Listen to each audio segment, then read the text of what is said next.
हर राज्य, हर जिले, हर गांव तक अगर कोई असर पड़ेगा आपके वोट पर, तो जानिए सबसे पहले यहां अपडेट एक्सप्रेस 24 न्यूज। सही जानकारी, साफ आवाज। चैनल को सब्सक्राइब करें ना भूलें। देश भर में चुनाव सुधार की बड़ी तैयारी।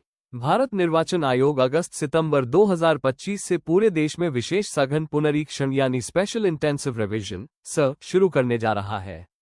इस प्रक्रिया के तहत बूथ लेवल ऑफिसर ब्लो आपके घर आकर एक फॉर्म भरवाएंगे। इस फॉर्म के साथ किसी एक वैध दस्तावेज की जरूरत होगी, जो नीचे दिए गए 11 डॉक्यूमेंट्स में से कोई भी हो सकता है। मान्य दस्तावेजों की सूची 11 में से कोई एक। 1. नगर पालिका, पंचायत या अन्य किसी सरकारी निकाय द्वारा जारी जन्म प्रमाण पत्र। 2. विदेश मंत्रालय द्वारा जारी पासपोर्ट। 3. मान्यता प्राप्त बोर्ड या विश्वविद्यालय का मैट्रिकुलेशन हाई एजुकेशन सर्टिफिकेट। 4. केंद्र, राज्य, पीएसयू द्वारा जारी पहचान पत्र या पेंशन ऑर्डर। 5. जिला मजिस्ट्रेट द्वारा जारी स्थायी निवास प्रमाण पत्र। 6. वन अधिकार अधिनियम के अंतर्गत वन अधिकार प्रमाण पत्र। 7. SC/ST OBC जाति प्रमाण पत्र। 8. NRC दस्तावेज जहां लागू हो। 9. स्थानीय निकाय द्वारा पारिवारिक पंजीकरण प्रमाण पत्र। 10. सरकारी आवास या भूमि आवंटन का प्रमाण पत्र। 11. वर्ष 1987 से पहले किसी सरकारी या सार्वजनिक क्षेत्र की संस्था द्वारा जारी पहचान पत्र।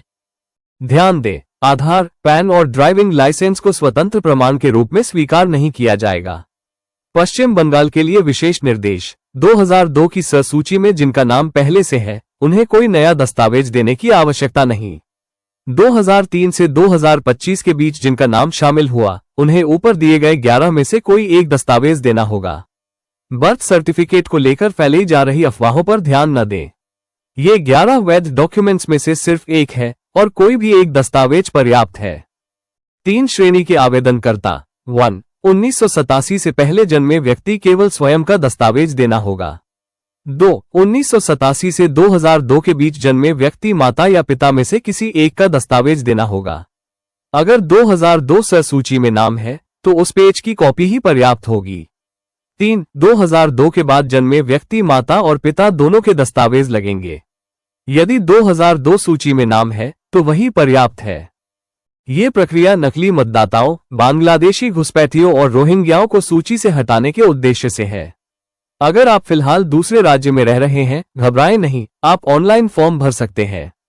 ध्यान रखें, शरणार्थी और घुसपैठिया में अंतर है। भ्रमित न हो। का उद्देश्य कोई पात्र नागरिक छूट न जाए और कोई अपात्र व्यक्ति सूची में न शामिल हो। 1952 से लेकर अब तक कई बार इसी तरह के आयोजित किए जा चुके हैं, जैसे 1983-84, 1987-89, 1992, 1995, 2002, 2003, 2004 आदि। हर व्यक्ति को फॉर्म भरना अनिवार्य है, वरना वोटर लिस्ट से नाम हट सकता है। इसलिए ये सूचना सार्वजनिक हित में दी जा रही है, ताकि आप समय रहते अपने जरूरी दस्तावेज तैयार कर सकें।